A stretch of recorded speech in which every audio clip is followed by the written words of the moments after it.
You know who you remind me of off the top, I'll say, in the movie? Who? Jake Gyllenhaal and Donnie Darko. Oh, hell yeah. Really? Thanks. Did anyone else say that? A couple of people have said that. Yeah. Really? That was one of my favorite movies growing up. I know, me too. And you know what was the moment that like really sealed it? Which one? At the final moment of you in the window. Oh, yeah. That is so Donnie Darko. That's very Donnie Darko. Right? Yeah. That's so funny. I feel that. Anyways, thank you so much for coming on. So, James, you have a new movie out. I do. I love my dad. And it's very funny. I watched it the other night. I watched it with my mom, my husband, and my baby. Oh, gosh. Her first movie. She watched half of it. That was her first movie ever. I mean... what did she think? You're not... She was, like, really engaged. It was weird because, like... I made it for babies. You're not supposed to like show screens to babies until they're 2, so I felt really guilty. This movie's different though. This movie was curated specifically for babies. We had baby test audiences. And it did really well. Yeah, they loved it. With the Gerber crowd. Were screaming, and they were very reactive. No, she was like completely still, just like chilling in my mom's arms watching it, and we were like, whoa, this is crazy. And I hope it didn't like ruin your baby's life. No, it was fine. And then we're like, she should go to sleep. And then my mom's like, cover her eyes at like kissing scenes, and she's like, this isn't G, and it was funny. But so I thought you should know it was her first movie. Oh, okay, wow. But before we get into the movie, I want to hear about the process that you went into with writing it and then with getting it made and everything. I mean, I know that's like a broad question, but let's just start with like the idea. Yeah. So I was walking around. I was reflecting on this today. I was in New York for my grandfather's funeral in 2019, and my dad came to it, and we were walking around New York, and I was like kind of on the hunt for my next film idea, and he reminded me of this time where I had cut him out of my life. He was really worried about me. This was a long time ago, and then I got home one day, and this really pretty girl had sent me a friend request online, and I was very excited, and it turned out to be my dad. And I had not thought about this in a long time. So did you block it out? Like, it's interesting he reminded you, because I feel like I would never forget that happening. It was something I never talked to anybody about after it happened, and kind of tried to forget about it. Like, I just was like, it was like almost one of those things where you're like, all right, I am moving on. And then, he reminded me of it. And how old were you when that happened? I'm not exactly sure. He and I disagree about the age it happened, but I'm somewhere in my late teens. Okay. And yeah, I was attracted to this idea of someone doing something wrong for the right reasons, like somebody who cares about his son so much that he's willing to catfish him. Mm-hmm. Struck me as funny and also really heartbreaking. And I started writing the movie as I was walking with him through the city. I remember like just being on the notes on my phone and just typing things out. And then isn't that the best feeling? Oh man, it's the best. It so rarely happens where like you're struck by the whole movie all at once. How much did you get down in those first couple days? Structurally, a lot of the first draft. And then it changed a lot as I moved forward. But I knew, I was like, this has to be this. And it almost felt like I was daring myself. Like, ooh. Like, yeah. Yeah, it's kind of kinky. But I felt like, okay, so were you with your dad during those days when you were writing out or just in that initial day? Because I imagine it was like very cathartic. Yeah. If it had been packed away. Yeah. Yeah, it was just that initial day, and then I got home. I got back to my hotel, and I was like feverishly trying. Because when you're that excited about an idea, that excitement doesn't always last. Mm-hmm. And so you're trying to just get as much of it out of you in that initial impression as you possibly can.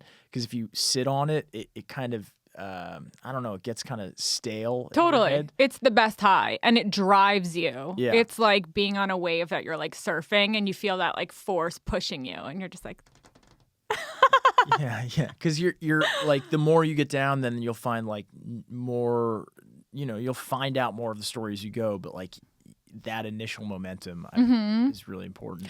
I think also something to that is it's personal. Yeah. So it's like you can really draw from yourself. So it's a lot easier to start getting ideas, I think, down, because I don't know about you, but like you're not necessarily like sitting around like, okay, then what could happen? It's like when you're just stealing from your own experience, it comes out a lot easier. That, and it's also a premise that's pretty ripe with irony for certain. So it was a matter of like, okay, what situations would also occur from this setup, and then like those would just kind of spill out.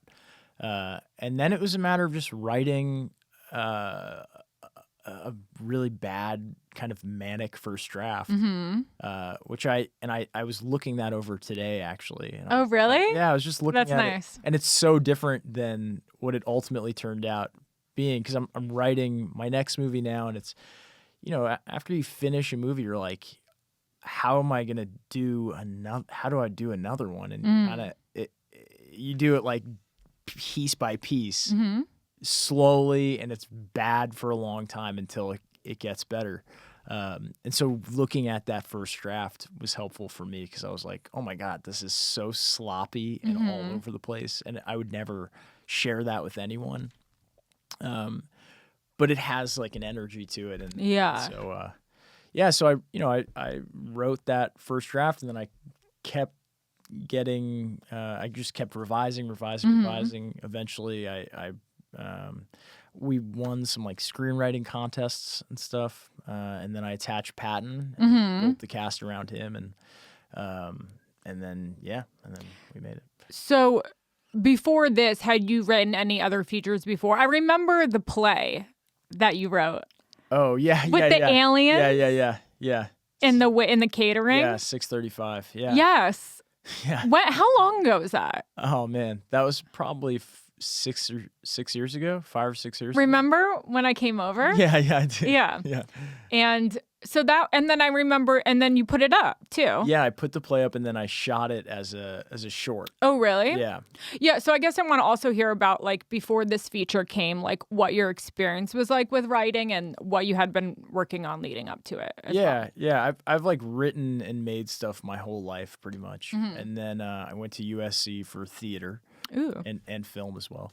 And then, I started working kind of right away as an actor, but then I was always kind of like, felt like I wanted to be making my own stuff. So it started with like a web series about, it was called Single Minded, and it was like a catalog of every awkward experience I've ever had.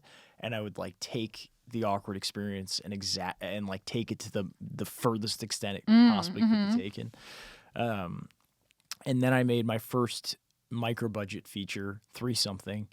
I remember that. Yeah.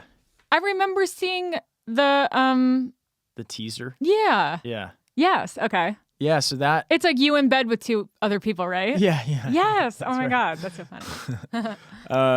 So yeah, and then I became really obsessed with screenwriting and wrote. I just started like writing script after script after script, and like got really interested in like, why do I even like movies? Like, what about them is exciting to me, and like trying to hone in on that as much as I could in my own work.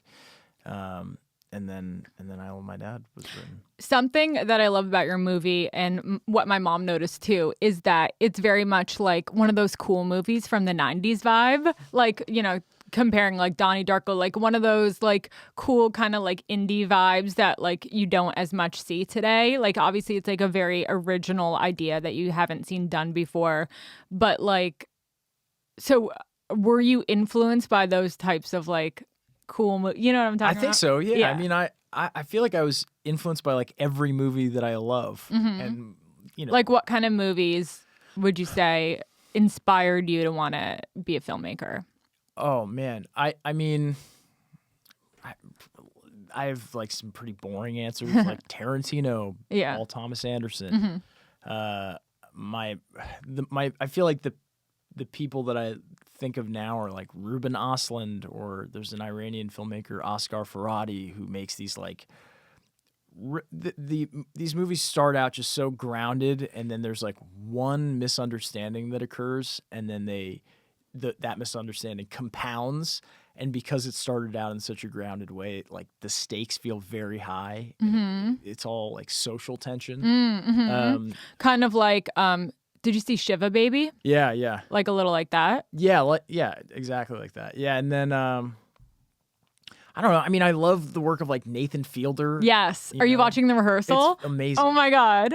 It's brilliant. I love it. I was dying. Yeah, it's really good. So good. And then I feel like I'm constantly watching Nathan For You. Yeah, he's great. I saw him at Air One recently. Oh, wow. Nice guy. Yeah. Very nice to the employees there. That's good. I know. So I was like, oh, I like him. Yeah.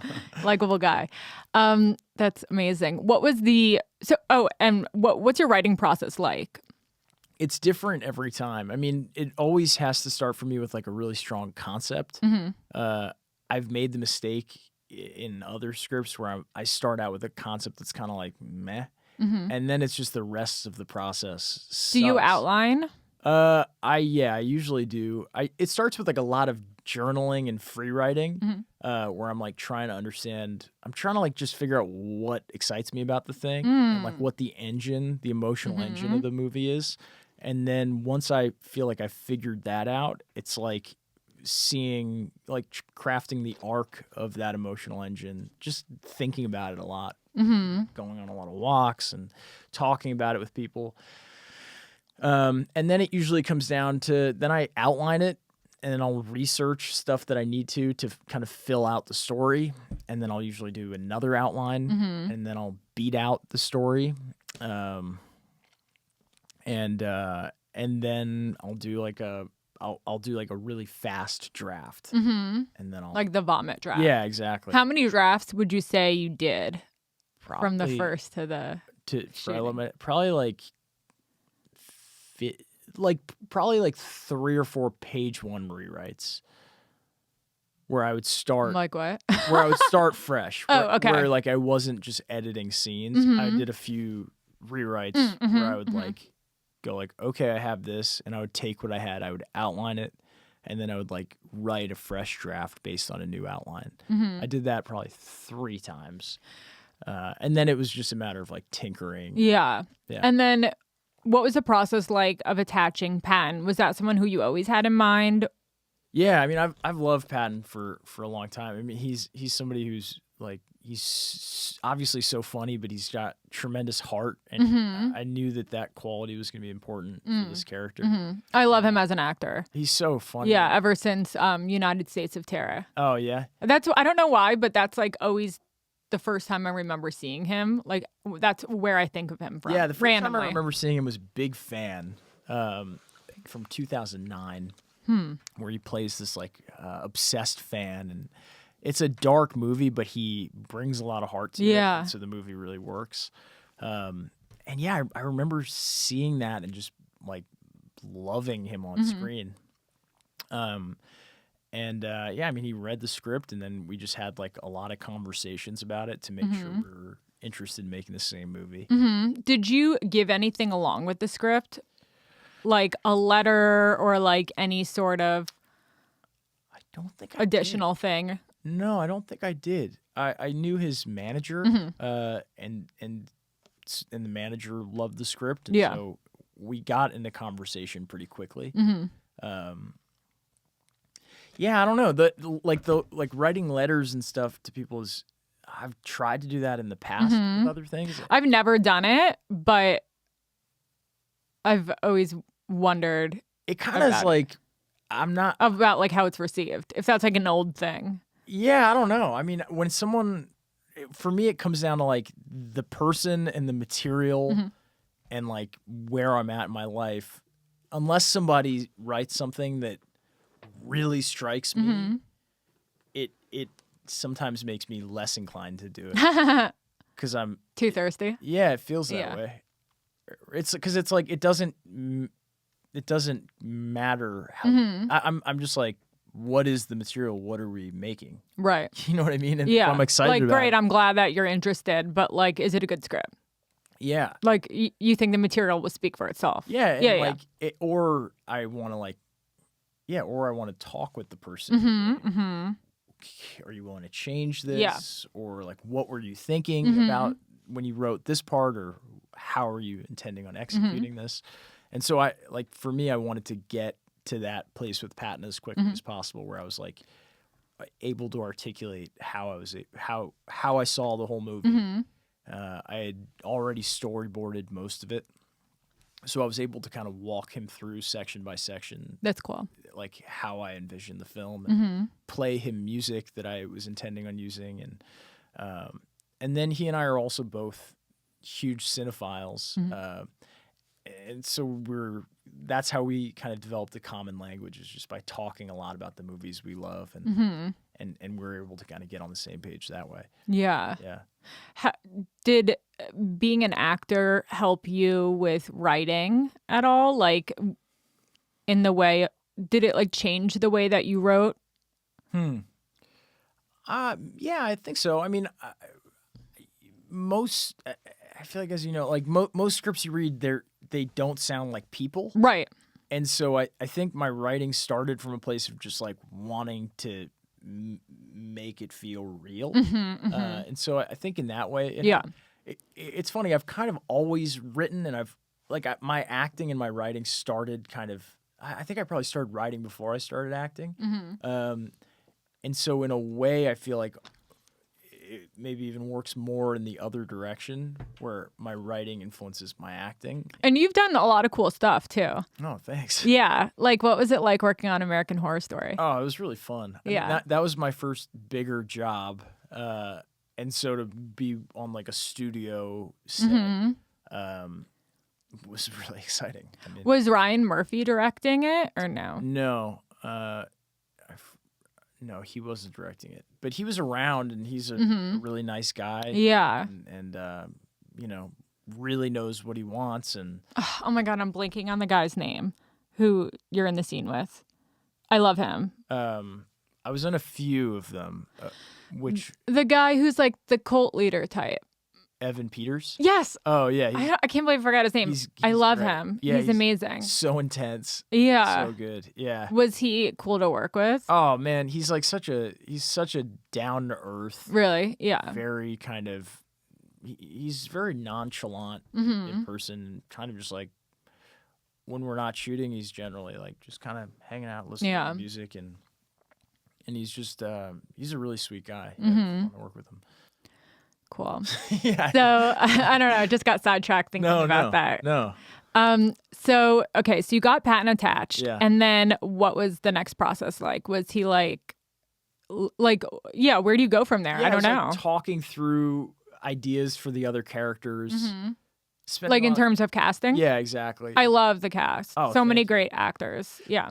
Yeah, it was the girl is so hot. Sorry, I forgot her name. Claudia Salewski. She is, oh my God. She's amazing. Yeah, she's a really strong actor. Yes, she's so fun and like alive, and I loved her energy. Yeah. Yeah. She's really really special, and yeah, I mean she came up as an influencer, as like a social media personality. Yeah, and so she has tremendous amounts of experience just in front of a camera, and I think she has this natural ease to her. Like, she doesn't get nervous in front of a camera, and so she has a certain confidence to her that I think was really useful for this part. I love how you chose to show her, like, instead of doing a movie about just like texting. Yeah. Like, that was such an interesting idea, because I feel like, I haven't seen that before. And I feel like that is probably like one of the hardest parts about how you're going to make that work. Yeah. I mean, how'd you come up with that? Yeah. When I was like, I want to make this movie, I was like, I don't want to be having people look at screens for an hour and a half. Totally. Yeah. So I love that you didn't show that really at all. I mean, a little bit to show that, like, to ground the moment, right? But it never felt like it felt very grounded, the whole thing. Like, it never felt like like trying to do a thing too fucking weird, like magical real. Like, it really worked. Thank you. Yeah. I wanted it to feel like I thought a lot about what does it feel like when I'm messaging or texting someone, and I tried to just like just think about that feeling, and it really feels like you're projecting the essence of that person that you're interacting with. Like you have a strong feeling for that other person, even though they're just sending like words to you. And a lot of that feeling is dependent upon the timing at which you guys are talking, and all of your feelings associated with that person are hinging on that timing. But it feels like they're kind of right there with you in a way. And so I wanted to do that, and I wanted to just have the people in the room, and that created this whole other layer of irony in the film where he's falling in love with this beautiful person that we have to keep reminding ourselves is actually his dad, which just was fun, and also, you know, it allowed me to. I wanted the audience to feel like they were getting behind the person doing the catfishing, and really understanding why he had created this profile and why he's doing this, so that they're rooting for him. But then I also wanted to get an audience behind the idea of the person being catfished and rooting for that relationship too. Yeah.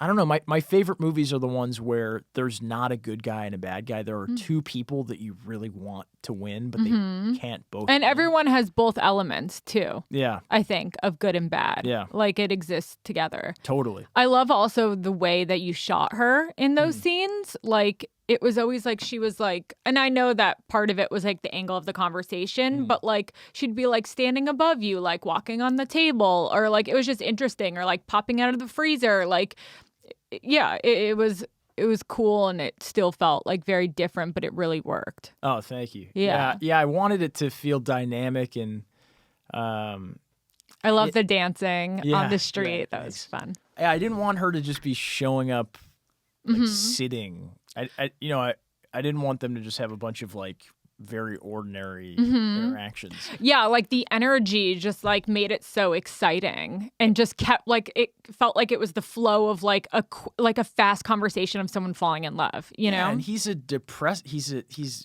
severely depressed. And so having this light come into his life, that's what it feels like. It feels like someone's popping out of the freezer. Yes. Standing, you know, she's adding this dynamism to his life, and is kind of getting him out of that depressed place. Yeah. Were you a part of the casting process? Yeah.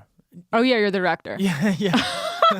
I guess I meant like, so you hire the casting director. How involved were you? Like, very. Was it? Yeah, I mean, just I was, towards the end of like the favorites, or like? No, I was from the beginning. I chose exactly who I wanted to play the parts, and Oh, okay. And then it was a matter of like looking at other options. Yeah. You're really building like the tonal palette of the movie when you're casting, and so like you can't have too many. I wanted to stay away from it being all comedians. I wanted to stay away from it being all dramatic actors. I knew that I wanted Rachel Dratch and Lil Rel Howery to be kind of not even the comic relief per se, but people that were funny that could call Chuck out in the way that we would want to call him out if we were his friend. Yeah.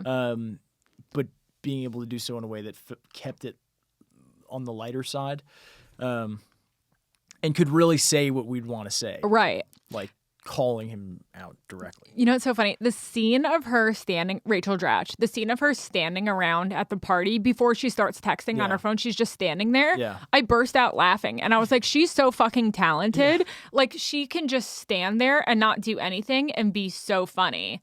Like, how was it directing so many amazing comedic actors? I mean, it was really fun. They always brought a lot to the table. I would always be surprised by their takes on certain moments.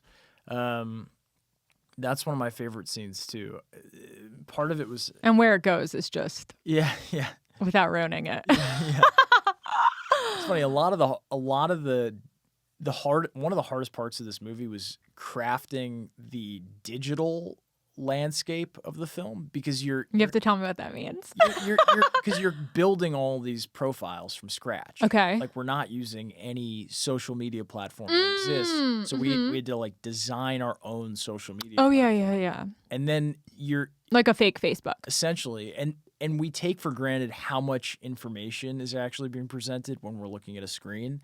But there is so much. There's the time, there's the date, there's all the other people, and all of that had to feel real. So you're having to build out this whole universe that I didn't consider. That part like when I who was does writing. that? Yeah, so you're like, all right, and you're also seeing their screen intermittently throughout the movie, and so you had to be aware of like what else they're talking about off screen, and the kind of continuity of these conversations throughout the whole movie. Yeah, a lot to think about. And also like like in movies you are generally not beholden to specific times or dates. It can be kind of it can be a little bit in flow, but here it needed to be like very specific. Yeah. You're seeing the time. Yeah. This is so random, but when I was watching the credits, I saw there was a lot of lifeguards, and I understand they're needed for the pool scene. Did that take a long time to shoot? Because I was like, why were there 6 lifeguards? I know that's like the randomest thing. An excessive amount of But I caught that, and I was like, oh, that must have taken like days to shoot? No, it was one day. Oh, really? Yeah. But is it like a time that they can be there? I don't know. I don't know why there were so many lifeguards. Has anyone asked you that yet? No, that's a great question.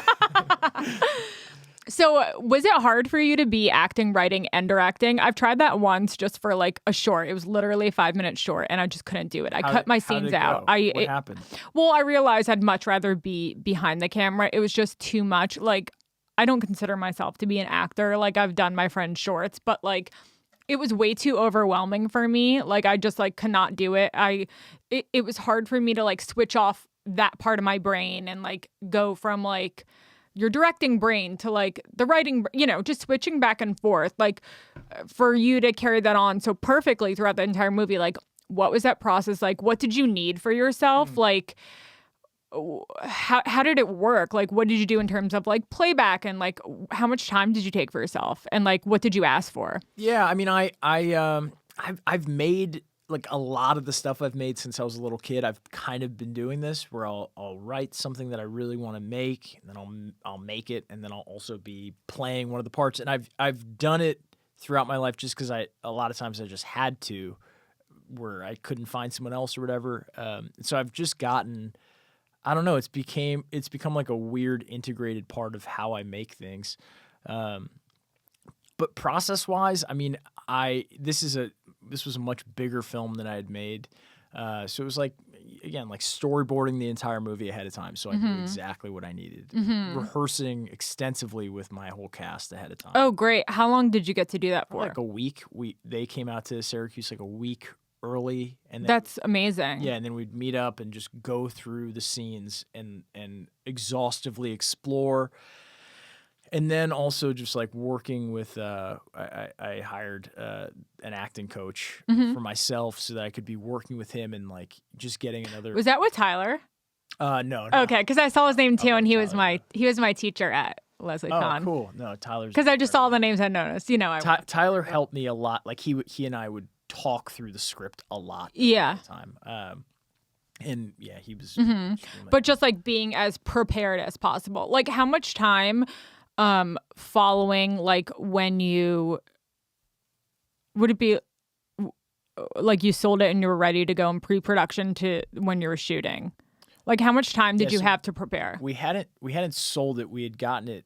I had gotten the financing. Okay. And then we sold I have no idea what I'm talking about. Oh, no. But then we sold it to Magnolia at South Oh, got it. by. Oh, okay. After it won there, then we partnered with them. No, so from the moment we got all of the money to make the movie, and is that probably like a month? It's probably like a month. Oh wow! A month of pre-production, a month and a half. And you're like, oh, it's on. Yeah, essentially. Yeah. And it doesn't feel real until you're like in the production offices and you're like. Were you nervous? I mean, I know you've already worked on like a bunch of big things before, but because it was your own, like, did it feel? I think there were moments where I felt nervous. Yeah. the whole thing felt pretty surreal, honestly. Mhm. So I was just kind of like putting one foot in front of the other, and I had so much to do that kept me from being nervous, really. Mhm. Like I had Yeah. I was like, I like avoided nervousness by being like over preparing, essentially. Yeah. And I want, like, my intent was to be able to see the whole movie before I made it. I think that's so smart. Because for me personally, like being prepared, I'm going to feel so much more confident and secure going into anything. And just like the way my brain works, like I think you can like take a breath and go into something so much more differently than being like frazzled in. So Yeah, that's amazing that you did that. You want to have confidence that you know what you're talking about, so that you're able to be helpful to other people, that you can answer your department heads' questions. So I would spend a day where I would just think about costumes. I would just think about the cinematography, or I would just think about the production design. And then I would like create these extensive note documents for each of those department heads, so that when I hired somebody, they had a lot to go off of. And I was just trying to, because I was directing and acting, I wanted to get as much out of my own head as I possibly could, so that I could really focus on the moment to moment of actually making it. Yeah. So then what about when you were acting the scene and directing? Like, what was that like? Yeah, I mean, I would have, we'd do our rehearsal. Then I'd have our stand-ins come in, and then I would set up my shots with my cinematographer. And then we'd do it, and then we'd step in, we'd do a take. I would look at it just briefly, just to make sure I liked the framing. I would adjust, and then I would look at it again just to make sure that it was good. And then we would just do it, and then once I feel like we got it, I would watch the final take usually. Would you be directing from like in the scene or? It really depended. I would often I tried to not direct as much as I possibly could, unless I could tell that it was really necessary. And then I would often be aware, especially if I wasn't on camera. We weren't shooting with two cameras; we were just shooting with one. So a lot of times it would just be the other person's coverage, and then I would be like paying attention. I'd be trying to stay with them, but I'd also be paying attention to, like, all right, I'd be editing the scene oftentimes. Right. Yeah. All right, I think we have that chunk. I think we have that chunk. I want to get that again. I want to try this or that. And then at the end of that coverage out, often we'd workshop the material more. And then at the end of the day, were you watching like the daily? It's a weird thing to watch. I find it, because I feel like you're doing so much. Like, what do you have time for? no, at the end of the day, you're dead like tired. You're dead. Yeah. Like you get in your car at the end of the day, and you're like, oh my God, you're just drained. Yeah. And so I would often have a quick turnaround where I'd have to get up early in the morning, and so I'd be like getting in the car and I'd already be thinking through the next day. Like, was it hard to go to sleep at night? Yeah, it was. Right? Yeah. Because your brain is probably just nonstop going. Yeah. I mean, I'd have like horrible nightmares. Aw. No, I mean, I was like, Yeah. it was definitely Like your alarm goes off and you're like, ah! you're like, okay. Pounding coffee. I would go take a cold shower, and then I would get in the car and go. But it was like on the way home, I'd be like calling someone from the production, figuring out like problem solving sometimes like a week in advance. You're essentially like creating the runway a lot of times as you're going down it. And so I was always trying to think steps ahead. Yeah. Yeah. I mean, it's I love making movies this way. It's also like, it feels like it takes years off of your life. How long was it, the shooting like process? 5 or 6 weeks. Okay. Yeah. And then how did it feel the first time you saw it finished? I mean, horrible. The first time you watch Yeah. a cut, you're like, this doesn't work. I mean, Really? Yeah. I mean, you're like, there are sections in here that work. I mean, the first time I've seen any cut of anything I've done, I'm like, it's usually you're disappointed. But that disappointment is pretty instrumental. And I've gotten better at being clear around what that disappointment means. Because it's basically indicating to you the margin between where you are and where you want to be. Mm-hmm. So I think when I first started, I would just be like, oh man, this doesn't work. But now I'm like, all right, I'm feeling this way because the pace is off. And then it's like you're getting into problem solving mode. Like the whole time you're essentially trying to reframe your emotional experience into tangible action steps you can take. Good. So you're like getting right into solution. Yeah, you're not. I didn't have any moments where I was like, oh, what am I gonna do? You're like, no, like people. You're like, okay, I know what to do here. Yeah, or you're like, I need to figure out what to do here. Yeah, you know, and you're like, maybe we need to reimagine this, and it's a fun. I mean, it's a fun. One of the most fun parts of the process is working with an editor that you love for like 6 weeks or so, because you're in a small room with them for 8 to 10 hours a day, and you're like trying to tell a story together. Yeah. So you're really getting into the weeds with that person, and you're having to be brutally honest with one another about what is working and what's not working, and then like figuring it out with them. And it's already shot. Like you already did the thing. You've collected the puzzle pieces, and it's like you're essentially solving this, million-piece puzzle with this other person. And I don't know. That's by far my favorite part of the process. Yeah. So then, when that was finished and you finally had it ready, was it always a plan to go to South by? Were you like, let's just submit to all festivals? What was the plan? No, I wanted to premiere at South by. It felt like the right place for it. Tonally, there's a certain kind of like a reverence to a lot of the work they do that felt right for the film, and it felt like audiences would get it there. Yeah. I definitely didn't expect us to win the Grand Jury and Audience Award. That was what was that moment like? It was truly it was shocking. Like I felt like I was actually in shock. Wow. Yeah. And then you have to like go up and make a speech. And my speech, I'm like, I didn't prepare anything. I don't know. I'd always seen people win awards where they're like, wow, oh my God. Yeah.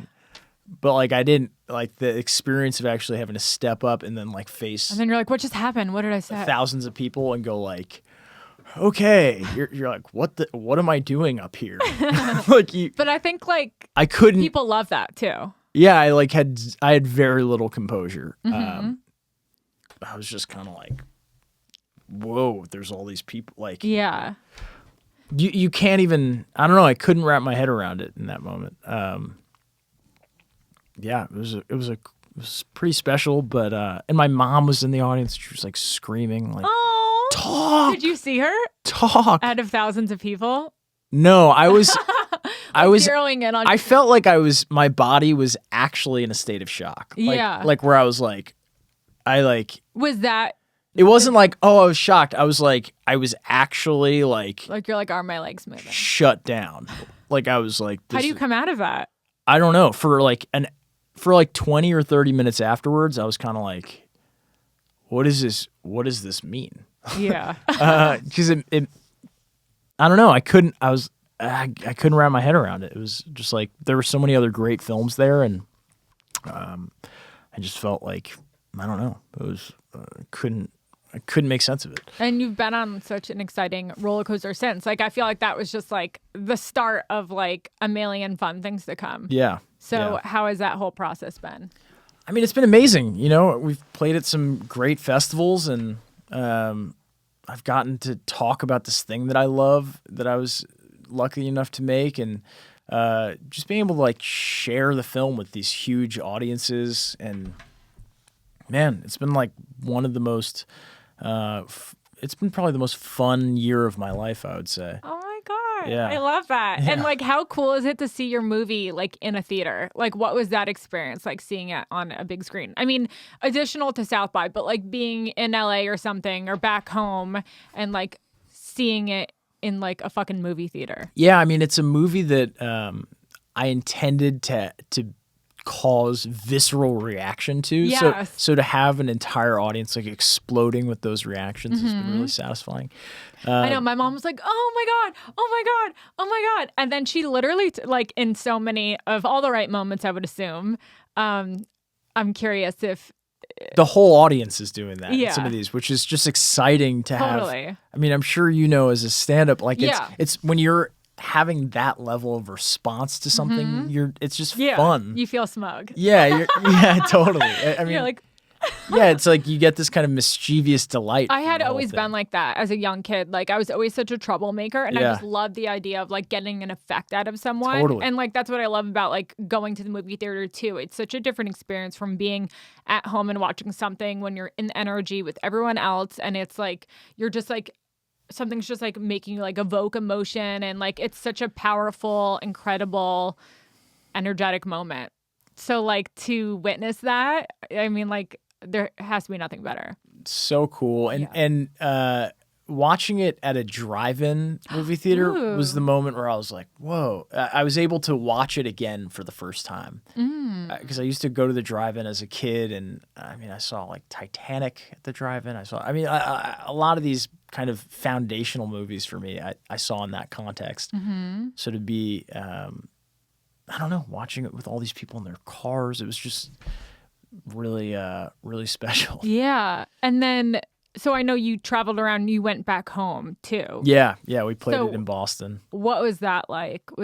Did people come out who you knew? Yeah, I had my high school drug dealer there. I had my high school health teacher there. My mom was there. All my like high school friends were there. It was amazing. It was pretty cool. That's I mean, it was cool. scary. It was weird Yeah. though. I had a weird reaction to it where I. Oh, really? Yeah, I mean, because when you're just sharing it with people you don't know very well, you're kind of the stakes don't I don't feel like high. doing stand up in front of people I know. No, like- it feels like a lot. So I mean, was that a little more nerve wracking? Oh, was yeah. that more nerve wracking than like premiering it at Largo? 100%. I mean, I was outside. I remember being outside during that screening, being like, just in a funky headspace where it felt like I was being like ripped open. Yeah. And I was like, Isn't that so funny? How it that was, works? yeah. And then people dug it at the end, and I was relieved. But during it, I was like, this does not feel good. What have I done? Yeah. Why am I sharing this? And then how was your family's reaction to it? It's been varied. I mean, my dad obviously has pretty strong feelings around it. He loves the movie. I think he and I are still finding our footing with the movie and our relationship. My mom loves it. They dig it. It's been cool. I mean, there's home video footage from when I was That's a you, kid. right? Yeah, Okay. yeah. So it's like I think it hits pretty close to home for them. My mom's like, oh, and they got a little kid. I'm like, that's him. Yeah. They got Yeah. What has been like the weirdest thing that's happened since in this process of promoting it, and the most exciting? And then we can end. That's a with great something. question. What has been the weirdest thing that's happened? Gosh, Billie Eilish was at our premiere. Ooh. And it was just crazy to see like Billie Eilish at my movie premiere. Yeah. And like hang out with her at Largo and stuff, at Norm's afterwards. That was more cool than weird, I would say. Yeah. A weird combination of Totally. cool and weird. Yeah.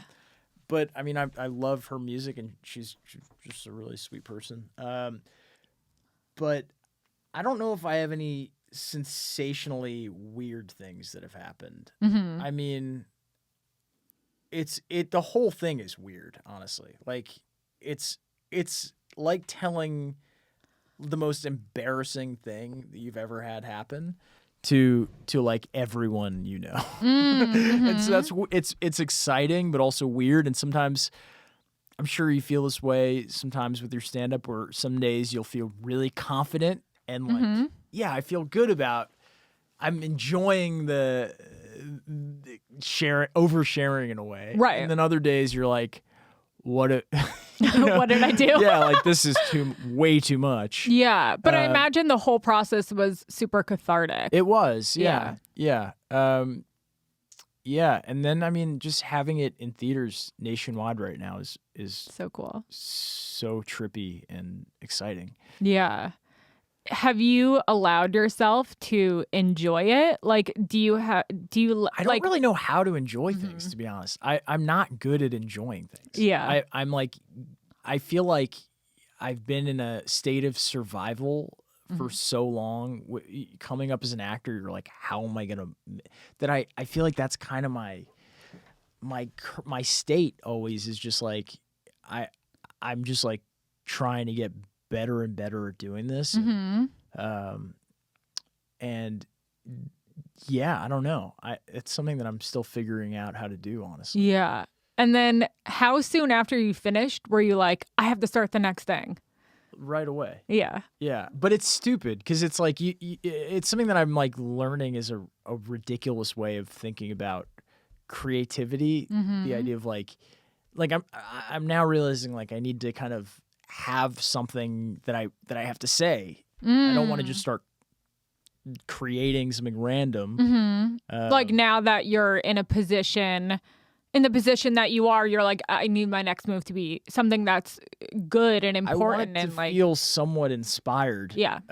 Not just not for nothing. Not for nothing. It's also like after having gone through the whole process on this movie, you're like, that takes everything out of you.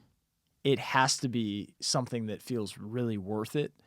And that list, I think, has narrowed since I've gone through this whole process where, you know, the amount of conversations that you have around it, like you have to love it. Yeah. Otherwise you're going to have a terrible time. I mean, you have to be willing to fight for it the whole way through. Yeah, I love that. Well, there's a vacuum above us. I guess that means it's time to go. Thank you so much, James, for coming on. So tell us where we can watch your movie and when does all this that come fun out? stuff. Next Wednesday. Okay, so it'll be on demand by the time you people that are listening to this hear my voice. It'll be on like demand to rent. to rent. Yeah. On platforms. Yay! Yeah. And in theaters. I think it'll be in some theaters next week as well. I Love My Dad. I Love My Dad. Are you Italian? I am, yeah. Yeah. I thought about I'm your name. Jewish Italian. Oh, okay. Cool. Thank you so much for coming on. Bye. Bye.